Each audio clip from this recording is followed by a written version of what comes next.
Hello hello, তুমি কোথায় আছো? কেন এই বন্ধুদের সঙ্গে আড্ডা মারতে এসেছি। তুমি আমাকে এখনই এসে নিয়ে যাও, আমি আর এখানে থাকবো না। কেন? এই তো এখনই তো মুডটা ভালো ছিল।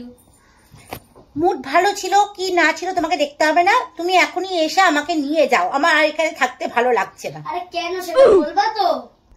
আবার কি হলো? আমি কোন 14 গুচ্ছি তোমাকে মই দিয়েছি? 14 গোষ্ঠীর পাকা দাঁড়ে মই দাওনি তুমি? 14 গোষ্ঠীর পাকা দাঁড়ে মই দাওনি? তুমি মাকে কি বলেছো? কার মাকে? কার মা আবার? তুমি আমার মাকে কি বলেছো? তোমার আবার কটা মা? তোমার তো দুটো মা, তোমার মায়ের কথা এখানে হচ্ছে না। আমি এখন এখানে আছি, আমার মাকে। ও, আমি তো সেটা জানতাম না। তুমি তো কিছুই জানবে না। কি বলেছি? কিছু তো সেরকম বলিনি আমি। না, কিছু বলনি। তোমাকে কালকে মা কি বলেছিল আর তুমি তার উত্তরে মাকে কি বলেছো?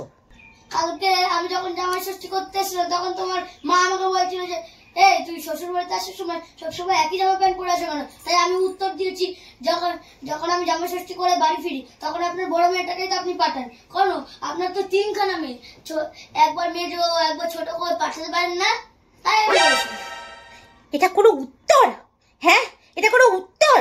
তোমার এত চুলকানি কিসের গো? আমার মা না ঠিকই বলে আমার মা। ওই ছোট লোকটাকে বিয়ে করেছিস, ওই ছোট লোকটাকে বিয়ে করতে আমাকে প্রথমেই বারণ করেছিল। ওই ছোট লোকটাকে বিয়ে করেছি বলে এখন আমাকে এই কথাগুলো শুনতে হচ্ছে। তা তোমাকে জামা প্যান্ট নিয়ে বলেছে যখন, তখন তুমি জামা প্যান্টের বদলে অন্য কিছু বলতে পারতে। তুমি ওই মেয়ে কেন চলে আসে? তোমার সব কথাতে মেয়ে কেন আসে? আরে বাবা চুপ করো তো। চুপ কর, তুই এসে নিয়ে যা আমাকে, তুই এসে নিয়ে যা।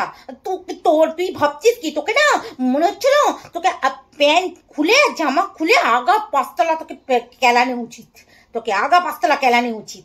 ছোট লোক একটা, মানে চুলকানি কমে না, চুলকানি। দাঁড়া আমি বাড়ি যাই আর তোর ব্যবস্থা করছি। পিচুটি পাতা নিয়ে গিয়ে তোর ওইখানে ঘুষে ভালো করে ঘুষে।